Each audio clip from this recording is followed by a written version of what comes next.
Hi guys, I thought I'd squeeze a live in.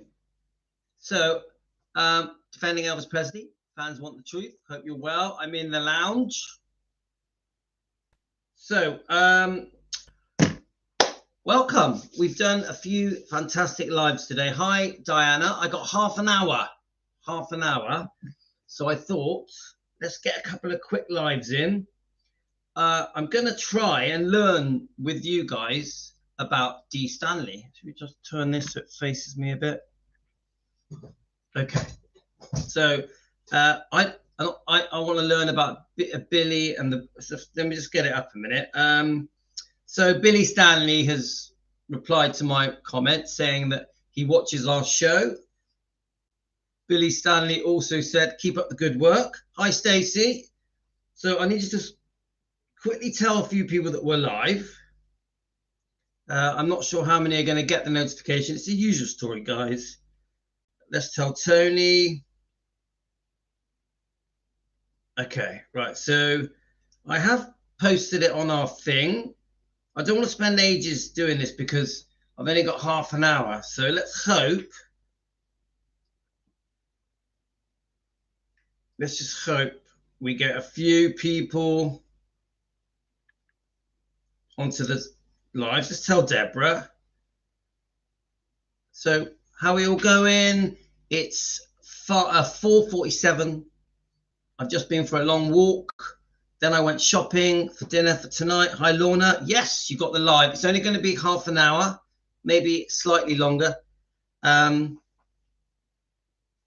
I don't know anything about the Stanleys, but because he was on Joe's show, Rare Elvis Photos, I know Joe also has another channel. I think it's called Elvis and the Legends. So I did watch Joe's interview with Billy. I think he's done two, actually. I thought, I'm going to learn about him.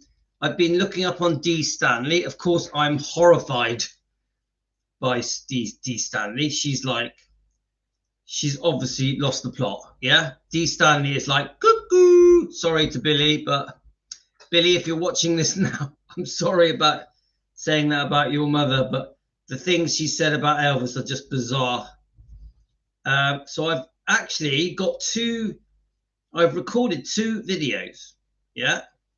One is D. Stanley talking about how she managed to forcibly, really, how can I say it? I want to try and say this respectful because I don't want to upset Billy, but she went out of her way and made contact with Elvis to try and meet him. I think her husband, D. Stanley's husband, was Elvis's first sergeant. So that was the connection. D. Stanley phoned Elvis out of the blue and just said, look, I'd like to have lunch with you. Quite amazing that Elvis even accepted it. And then Elvis wasn't home. He was on duty. So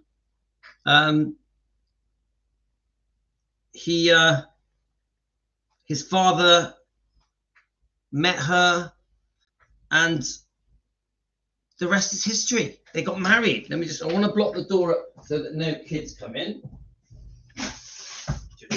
Right.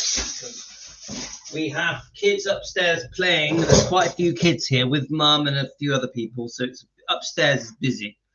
So you had an auntie named Trudy. Hi, Trudy. Hi, Tony.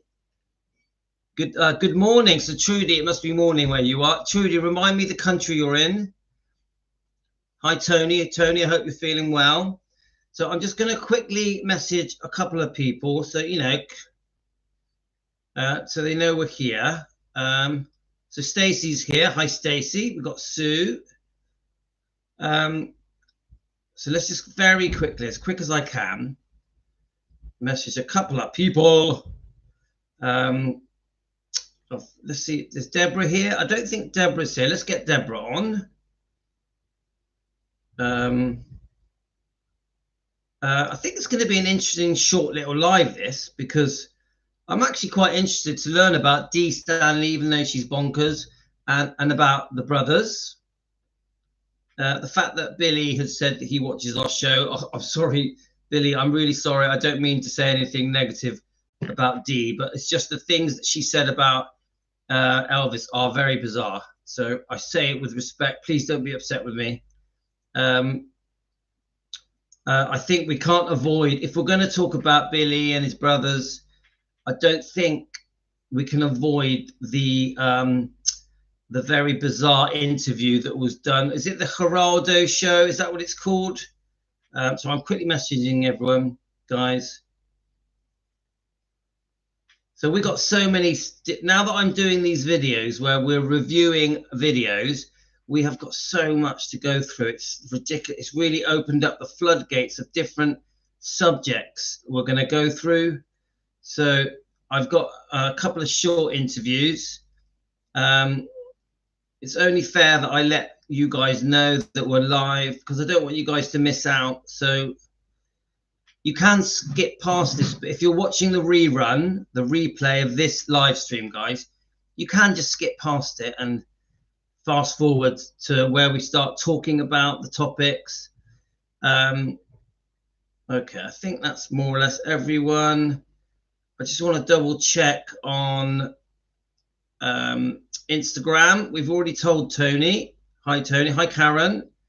Have we told Elizabeth? I think we have. I think there's Denise. Is Denise on? Let's tell Denise. Denise might have gone to sleep.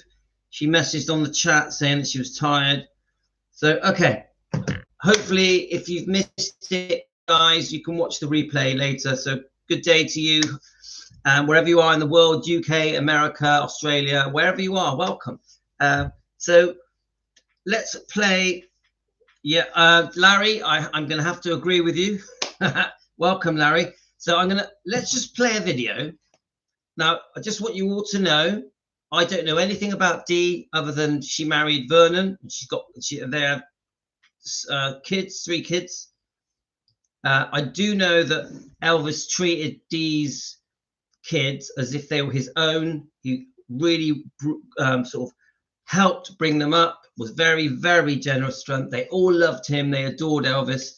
I think Elvis found it. He never got a son, did he? Because he had Lisa.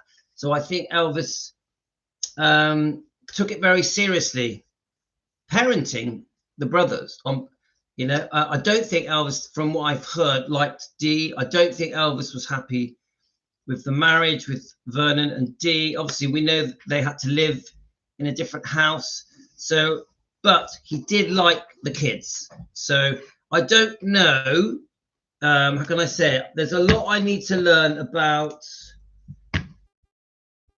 the 3 brothers. I think they're very religious, or at least 2 of them were. I know one had a born again religious experience where I think he says that Elvis appeared to him in his. I think he was dead for 10 minutes, one of them. But again, it's all guessing. So we've got quite a few different things that we're going to go through. I'm just going to start with this. Let me just get it up a minute. We're going to start with Rick. Now, I don't know what this is going to say. I've never watched it. I have recorded a couple of Dee Stanley interviews as well. I just think we're going to have to go through them, guys. Obviously, we do it from the point of view of defending Elvis, so we will be critical.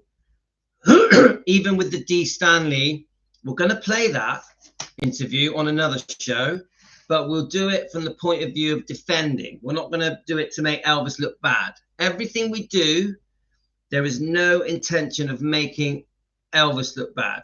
We're here to defend. So when we go through the brothers and start trying to understand their personalities, their upbringing, the things they've done when it concerns Elvis, when it concerns books, we're going to do it.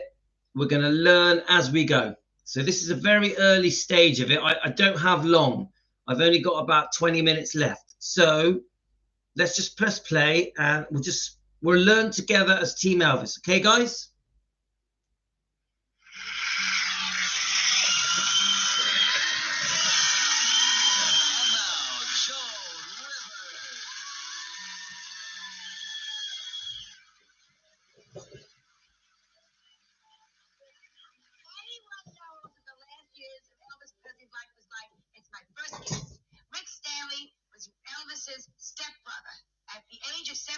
became Elvis's personal aide.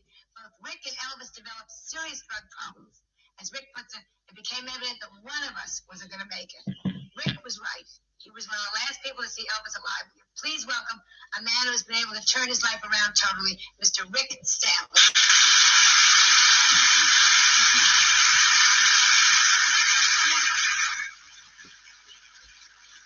You were Elvis' stepbrother. Your mom married Vernon. Exactly. July 3rd in Huntsville, Alabama, my mom remarried Vernon Presley, Elvis's dad. And you came from really poor. I mean, you were living in an orphanage. Right. My parents split up when I was a child, Joan, and I was put in a children's home and orphanage while the divorce took place. And not only did mom divorce, she immediately remarried Vernon, Elvis's dad, making me Elvis's stepbrother. So you went from rags to riches. Exactly. It was a difficult time being in a situation like that. They found a way of punishing me by pouring Tabasco in my mouth as a child. When I'd leave my bed and try to comfort my brothers, it was tough. This was in the orphanage. Exactly. So now, you were how old? How old? 6. A 6-year-old boy goes from an orphanage where they were not nice to him, and there is Elvis Presley. Did you know who he was? Had no idea who Elvis was when I was 6 years old. I see this young guy, 25 years old. He was already a major star. Oh, yes. Oh, yes. Very cool, very hip. And he walks across the room and he just kneels down and looks at me and says, "These are my little brothers. You're my little brother, and that's just the way I'm going to treat you." So that was the beginning of growing up with him. And did he treat you like that? Oh, yes. We walk outside the next day. There are cats, dogs, ponies, scooters, bicycles, tricycles, swing sets, 3 of everything. He had it arranged for his employees to buy all these toys and bring them to the mansion. Were you very, very close to him from the very beginning? Yes. Did he treat you like a little brother and yes, that close? He treated me like a little brother. Elvis was very playful. We always played football together. We always had a great time at Christmas time. He made sure I got a lot of attention by making sure I was taken to school every day in a pink Cadillac. We were very close. The kids, Joan, Imagine that, guys. You went to school, public school in Nashville. Memphis. I'm sorry, of course, Memphis. When you drive up in a pink Cadillac, I mean, do most of the kids go, "Hey, wish that were me"? Yes, they did. It was more their parents. I would walk in class and be sitting there for a few moments, and the kids would come by and say, "Hey, what's Elvis like? Mom wants to know. Grandma wants to know." The teacher would get upset and say, "Step out in the hall," and I'd step out in the hall, and the teacher would come out and go, "All right, what is he really like?" So it was That's crazy. so stupid to ask you that. What was he like? Do they still give it to you now? Well, obviously now. Oh, yes. A lot of people want to know about the guy. The thing that's interesting, Joan, there's so many people clamoring and cluttering and talking about Elvis Presley that people have become suspect if you're even related to the man. Let me ask you. So, here's a very good. a couple of things. I'm going to try and butt in quickly where I can. Why was he in an orphanage? What is that? What is the story behind that? Were all 3 brothers in an orphanage? That is a massive question for me. Larry has jumped in and said, we know about that horrible interview. It was like a TV show where Dee accused Elvis of incest. It's disgusting. None of us believe it. So because of it, we are not fans of Dee. We think Dee's a bit cuckoo. Sorry, Billy, no offense. And then the first thing he speaks well of Elvis. You can tell Elvis was very generous. He straight away talks about all the nice things Elvis gave him and his brothers. The fact that he didn't really know who Elvis was. Yeah, does everyone believe that he didn't know who Elvis was? I think it's probably true because I have seen other interviews, just clips where all the brothers say they didn't really know who Elvis was. He was just a nice 25-year-old man. Let's keep going, guys. And she said she thinks Elvis had an affair with Ann Margaret. Now you come out and you say Elvis didn't have an affair with Ann Margaret. Did he or didn't he? And who knows? I mean, who really knows these kind of things? Well, I can tell you that he didn't have an affair with her because I was there in Vegas at the time when Ann was around. Now, they dated before he was married. He had flipped over. I think she really cared about him. But Elvis had me try to, on several occasions, contact her while she was in Vegas. But she let me know very clearly, no, I will see him with my husband around, and that'll be the end of that. So there was no affair. Well, you know, I really like that point, yeah? Because don't forget, Anne Margaret was a very decent woman, yeah? A very honourable, loyal, well brought up. And yes, we know that Elvis was seeing Anne Margaret, you know, in the movie years. I'm not sure what year it was, 63 was it? But But once Margaret got married, they got married a week apart from each other, didn't they? Elvis and Margaret were married a week apart from each other. Once Margaret got married, she was completely loyal, completely loyal. I think Elvis did stay very good friends with Margaret. We know the story where Elvis would send her flowers shaped in a guitar, I think, at the beginning of every one of her shows. So it's interesting to hear Rick say that Margaret was never unfaithful with Elvis, but yes, they were seeing each other in the 60s, you know. But I still say this: Elvis from between 1960 and 66 lived a life as a single man. He hadn't committed to Priscilla. He hadn't got engaged to Priscilla. And Elvis wanted to live as a single man until he got engaged in December 1966 to Priscilla. Let's keep going, guys. You counseled teenage. You're a minister, and you also counseled Hi, Carolyn. Carolyn. About drugs. But you were wrapped up in drugs too. Did Elvis turn you on? Did you turn him on? No, what was going on? I got into drugs as a teenager, like most kids in high school. If you want dope, go to school. So it's in every school. So I started out smoking pot, hallucinogenics, one thing after another, and then I started shooting heroin when I was 17. Where? And you were living in Graceland? Yes. And I went through the drug rehab hospitals. I was busted in 1975 for narcotics, and Elvis came to pick me up. And this is what was interesting. When he picked me up out of jail, he put his arms around my neck and he said, "This is going to kill your mother when she finds this out." That's the side of Elvis Presley a lot of people don't know about. Yeah, he was on drugs. Yes, he justified his life. That doesn't make any sense. He puts his arms around you and says, So let me just want to say that Joan Rivers, when she talks about Elvis's drug taking and I say prescribed medication and his weight, it's pretty degrading. I'm very unhappy with how Joan Rivers talks about Elvis. I think she's out of order. We know that Elvis was never a big fat man. We also know that Elvis didn't touch street drugs. He took many pills. He took a lot of prescribed medication for his serious chronic illnesses, but he was never a street druggie that wanted to just get stoned out of his head. So I'm not happy with Joan Rivers, how she portrays Elvis. Even Rick, when he talks about the medication, the prescribed medication, I don't like the way he talks about it. It's almost like Rick didn't know how unwell Elvis truly was. So, you know, some say that Elvis kept his true illnesses to himself. He didn't want to be seen as a weak man. So I don't think Rick knew everything about Elvis's health problems. Okay, guys, let's keep going. Your mother, if there was a man that died of drugs. Exactly. Elvis justified what he did by saying they were prescribed. He said that they were legal. He could get away with it as long as it came from a doctor. There's people watching right now at home with problem with prescribed drugs. It's a real problem. But everybody was around. We always hear about the Memphis Mafia. So they're cool. Why didn't anyone say, Elvis, look what's happened to you? As an outsider, I saw this man who I knew vaguely, who I adored. I thought he was a wonderful man. He got fat. He got bloated. I saw him a couple times. He was obviously druggy. Why weren't all of you saying, stop it? Well, of course, I'm offended by that. She calls him fat and bloated, a druggie. He was obviously a druggie. I just find that disgusting. Then she now will go on to say, why didn't you do anything about it? Let's hear what Rick says. Where were the girlfriends besides buying jewelry? Where were all these people not to allow this to happen, not to stop it? Well, I can only speak for myself, Joan. I was pretty much a gutless wonder at that time. I was afraid of confronting the man. I was on drugs myself. I was afraid of losing my job. Elvis, unfortunately, didn't have people around him that were direct enough to do that. We have a problem with that when kids hand keys to their buddies that have been drinking. It's the same type of thing, just a different scenario.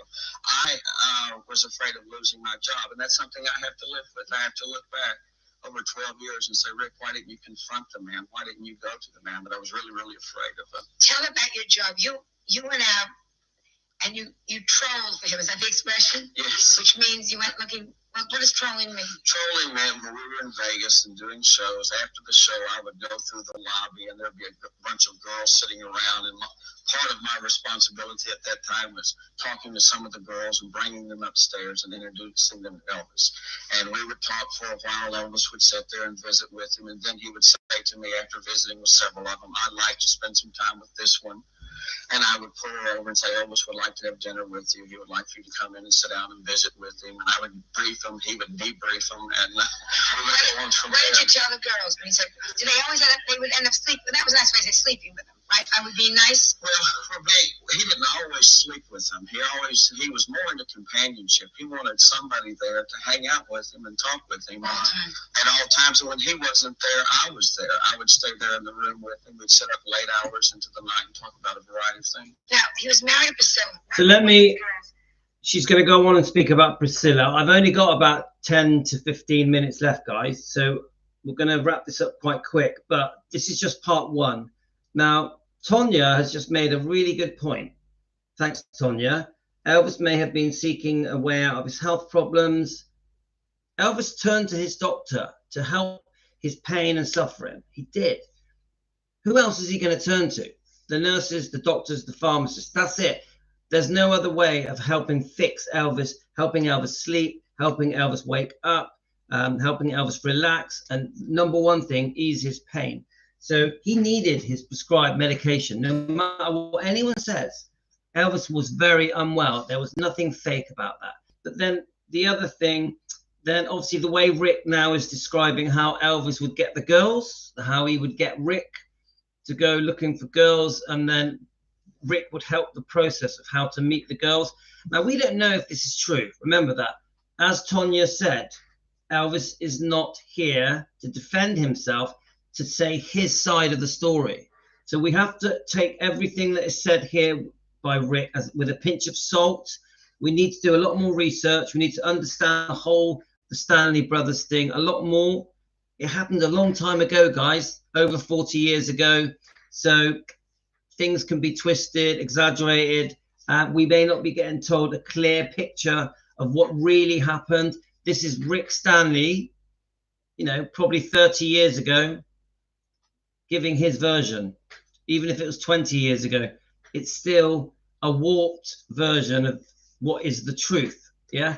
So again, like Tonya said, Elvis isn't here to say his side of the story. Okay, guys? So let's keep going.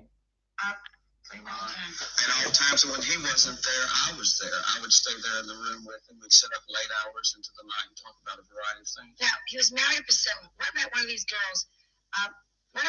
She met Elvis. She had dinner with Elvis. She spent the night with Elvis. She ever have trouble if the girl said, I'm not going? Or a girl's father showed up? Don't tell me, let's go to the commercial. Because I want to hear this. Did you ever have trouble? Yes.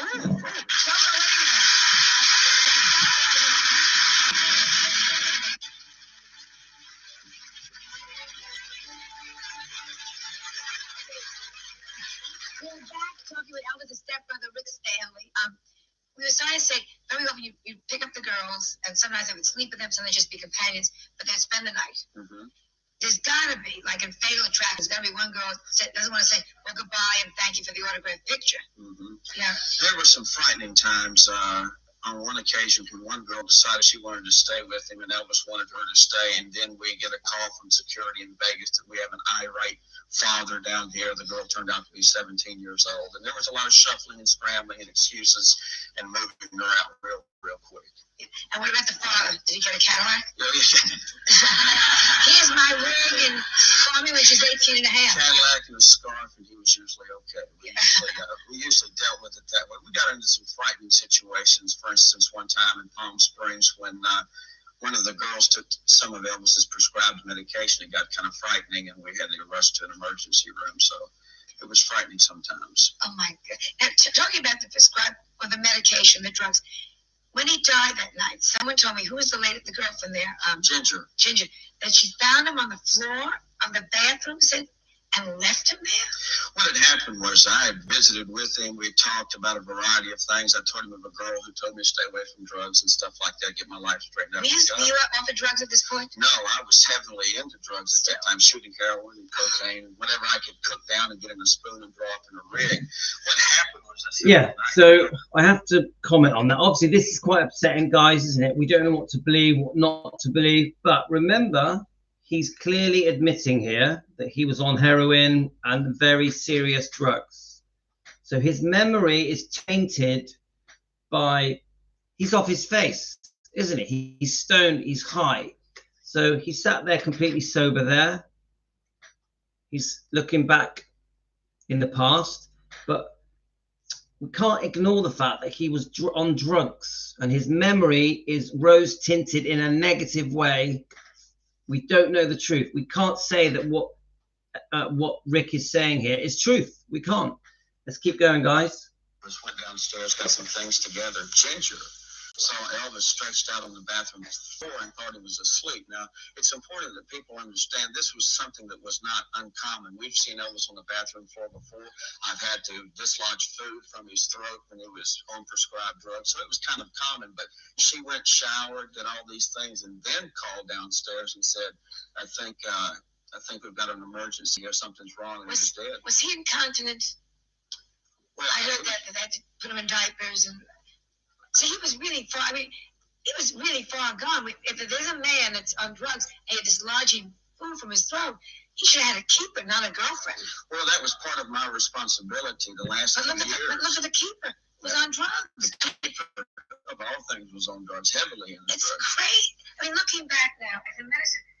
Yeah, I mean, it's awkward. It's very difficult to watch, isn't it, guys? But I mean, I find her questions, Joan Rivers, actually quite humiliating. I mean, we know that Elvis had some very, very serious constipation problems with twisted colon, megacolon. He was probably heavily on steroids. And I just think that the thing that bothers me with Joan and with Rick is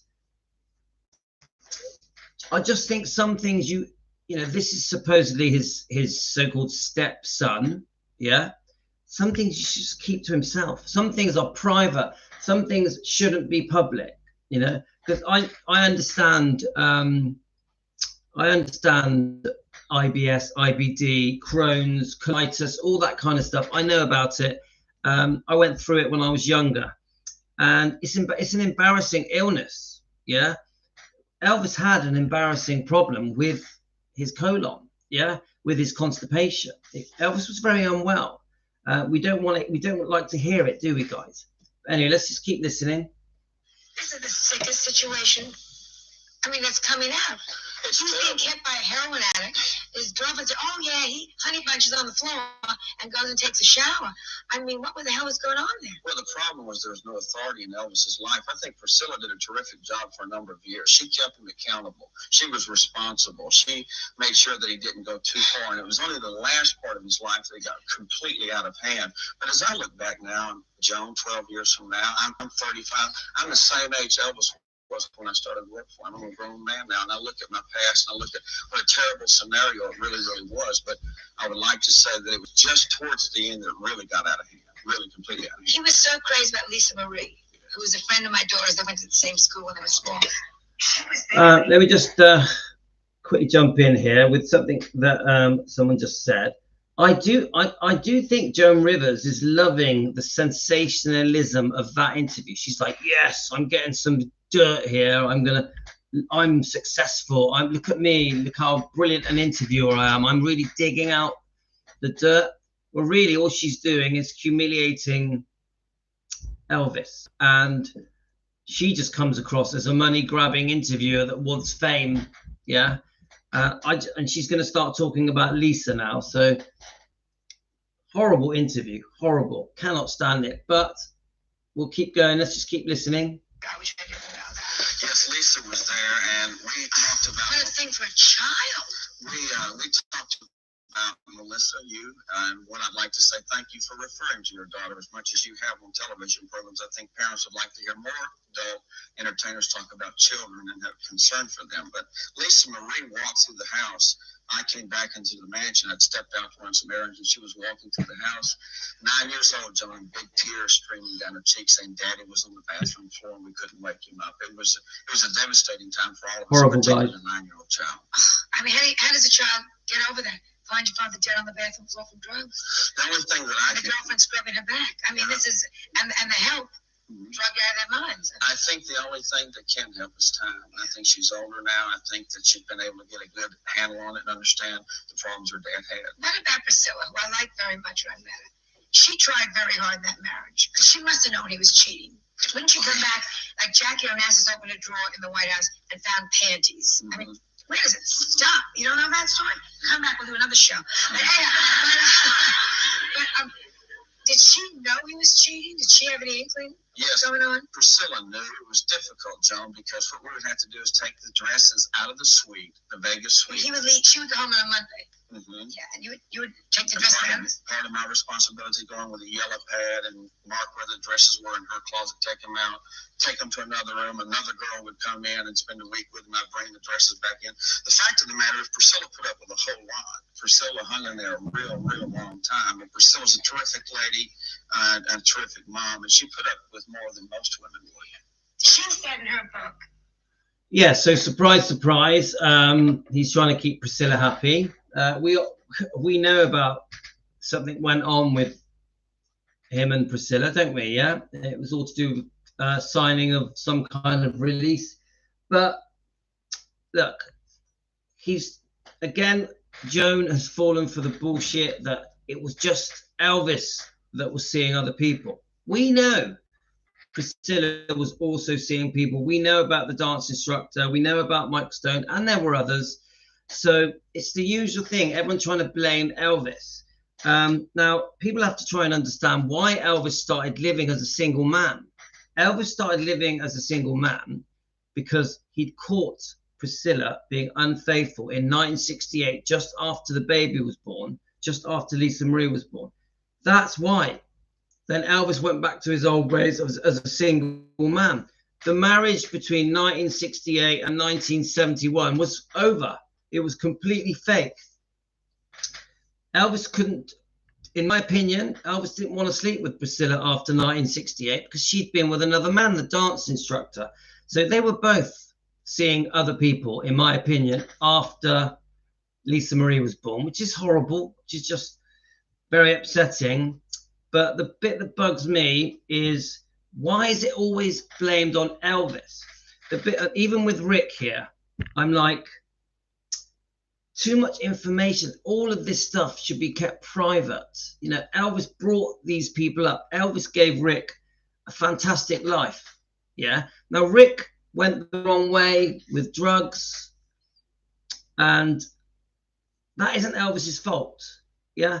Now, of course, we know that Elvis's health just got worse and worse and worse. So there was a lot of prescribed medications involved. We know that Elvis lived as a single man, really, from the moment Elvis came back from Germany till he got engaged.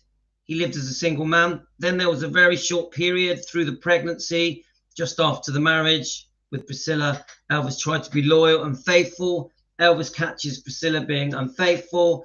And then it all goes wrong again, and Elvis lives as a single man, really, from then on. Yeah. But why do people never mention Priscilla's unfaithfulness? People never mention that. So you've got Rick there. Oh, you know, poor Priscilla, she went through a lot. What about what Elvis went through? I say this to Rick. What about what Elvis went through? She was unfaithful as well. She was a difficult person. And I feel Elvis was forced into a marriage anyway, which just adds to it all. So as someone said here earlier, Elvis isn't here to say his side of the story. I repeat, Elvis isn't here to say his side of the story. It's pretty obvious we're going to have to come back and watch a part 2. I'll be honest with you guys. I've never watched that. We've watched it for the first time together. I'm pretty upset about it. I'm gutted some of the horrific things that are being said. but we said that we would learn together, and that's what we're doing. So I'm going to quickly read your comments, then I'm going to have to go. But it's all these people are only wanting 5 minutes of fame and money from the memories and image of the man. Yeah, I agree, Larry. There's a lot of money involved here. Headline news, yeah? Sort of front page grabbing tabloid stuff, isn't it, guys? I stylized through hearing aids. Hi, Cherie. You okay? Is it working? So then we got you right, got it. You're listening through the hearing aids. Right, can you hear us okay, Cherie? Can you hear us? Let's have a look where we are. I'm just going to quickly whiz through the comments because I've got to go and get my son from his work. He's working in a gymnasium today. I think he's a lifeguard in a swimming pool. He's only 16. He tells me off if I'm late. So I'm leaving in a couple of minutes. I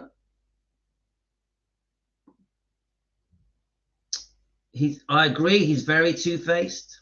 I'll be honest with you. That interview I find very upsetting. Very upsetting. I'm surprised it's so bad. It puts me off wanting to play the second half. But I might watch it first and before I play it.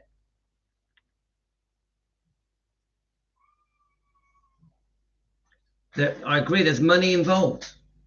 So the general thing is, remember, I know nothing about the Stanley brothers. I know nothing about Dee. The whole point of this live stream is that I'm going to start trying to learn about Dee, learn about the Stanley brothers individually. Obviously, we know Billy has been on Joe's show. I want a better feel for the brothers and for Dee so that I understand it more. Obviously, the marriage with Vernon. And I want to learn with you guys, with Team Elvis. I want us to learn together. I'll be honest with you, I'm gutted I think only about 15 minutes of it we've watched. I'm gutted how bad it is. I'm like, oh, God. I wasn't expecting it to be that bad. Were any of you expecting that to be so severe? I think Joan Rivers was disgusting. Honestly, I think the type of question she was asking were horrific. I think she looked like she was enjoying it and ripping into him and really getting her pound of flesh. I think she really sussed out that she was going to get some juicy gossip. She was going for it, and I don't like it. I thought it was horrible.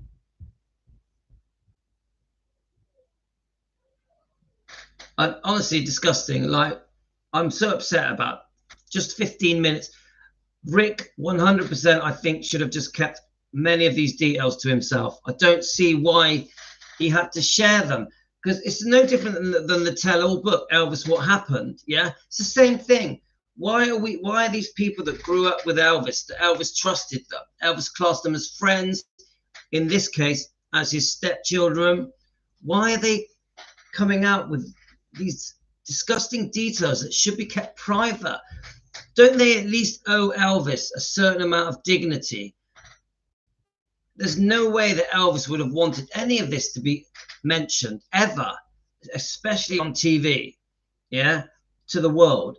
I just find the whole thing very disrespectful, almost unforgivable. Really, I would say at the moment, Rick should be ashamed of himself just for discussing these things in public on TV. Joan Rivers should be ashamed of herself. I'm disgusted by all of the things that she was asking. It's not good, is it, guys? Not good. I'm quite upset about it, guys.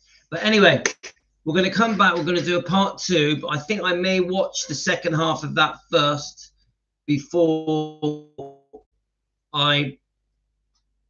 if it's just going to really slate Elvis and make Elvis look really bad, I don't want to play it. So let's just see. Let's see. But I do want to learn about the Stanleys. I do want to learn more about Dee. Okay, guys, gotta go. I'll be back later. See you later, alligator. Thanks for joining me. Sending you all love.